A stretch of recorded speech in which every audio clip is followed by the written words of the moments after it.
Okay guys, it's Caitlin. It's morning time before I have to go to work and I want to talk about my favorite little flower, calendula. Come along. Make sure you like and subscribe and comment and tell me all the ways that you grow calendula or if you would grow them in your backyard.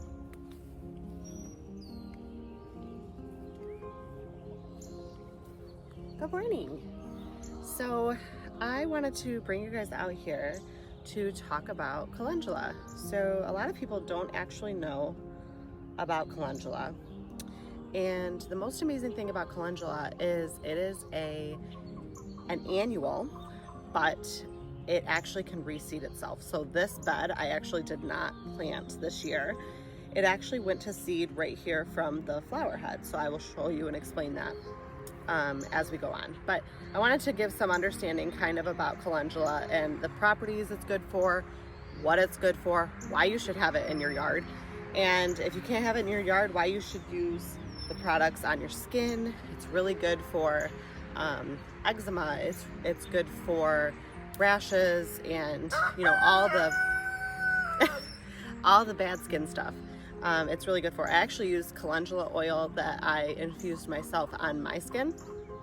That's all I use as a moisturizer, and it's really good. It's also great for like healing things. So I actually had cuts on my hands just from being on the farm, and the great thing about it is it heals them and works with your body to actually produce the ability to heal it faster than typical healing.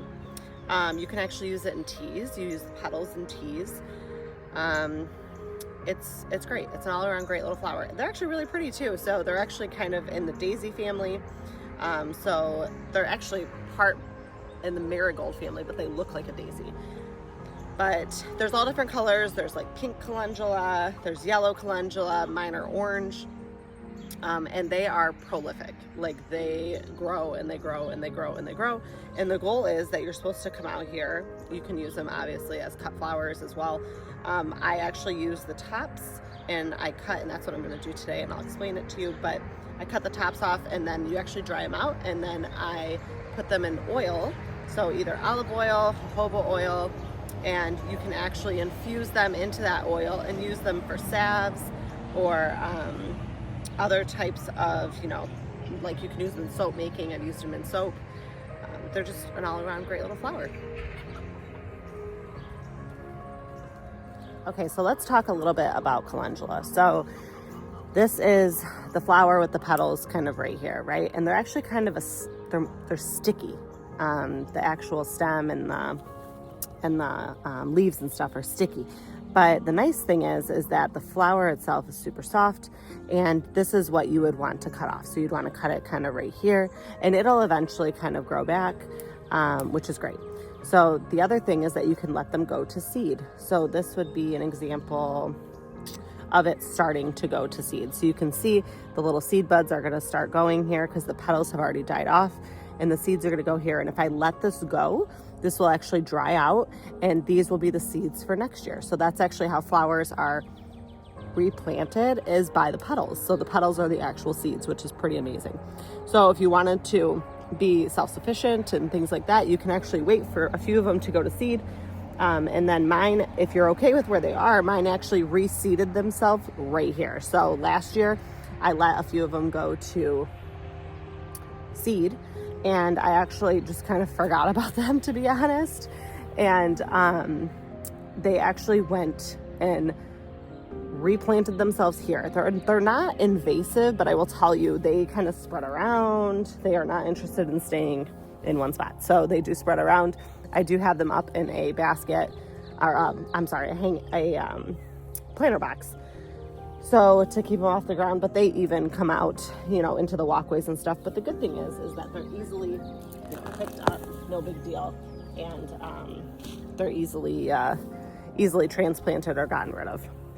They're not very hard to, pull out if you're not interested in that. But that's really kind of it. But the nice thing about, calendula is that it's prolific, and you can get a ton of stuff just from one planting. Like this was a 1 seed pack last year, and now I haven't had to do that, and this is great for all the skin loving things. So if you haven't done calendula, you should totally think about doing it.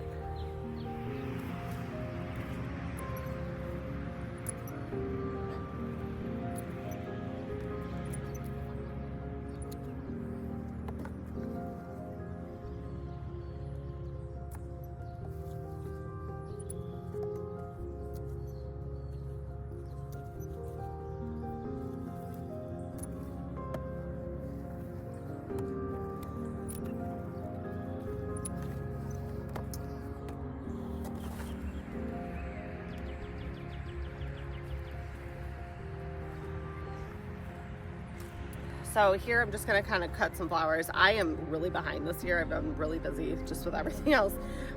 So I have not been very good about coming out here and cutting these. So you just cut literally at the base. So I'll show you as close as I can, but this is literally the base of the flower. The other thing you can do, which is super cute, is actually string a needle and thread through here and make like a really cute little, you know, flower garland thing. So that would be really cute too. Anyways, so yeah, you're just gonna cut these and put them in a basket. You don't have to be very gentle with them. Obviously you want them open, right? So you're not gonna cut the ones that aren't open because you want the petals. The petals is what you're looking for. If they're already kind of died off, that's okay, leave them alone. They'll replenish themselves and reseed themselves where they are. If you don't want them to reseed, then go ahead and cut those off too, but you just can't dry them out and use them in all the things that you want to use. If you want to make it faster, you can dry them out in a dehydrator. If you don't really care about fastness, which we don't here on the farm, you know, slow is best. So I dry mine on a similar to like a cookie sheet, you know, just with the like the little airflow underneath. And I usually just put mine in a window, and they dry usually in about a week. They're like fully dry. You just want to make sure that there's really no moisture left, so that when you put them in the oil, it actually infuses and there's no possibility of, you know, toxins or anything like that getting trapped in there from the lack of airflow with the water and oxygen and stuff. So yeah, so you would just kind of submerge it in water, or I'm sorry, in oil, and then you would be able to use that oil after you strain it into all different kinds of things. So we make a calendula oil here on the farm. We also make a calendula sugar scrub, which is wonderful. You can use it in soaps, you can use them in teas, and if you use them in teas, you won't want to put it in the oil. You just want to dry out the petals here, and the petals are what you use in teas. But they are seriously the best little flower. So I hope that you try growing calendula in your own garden. Thanks for coming.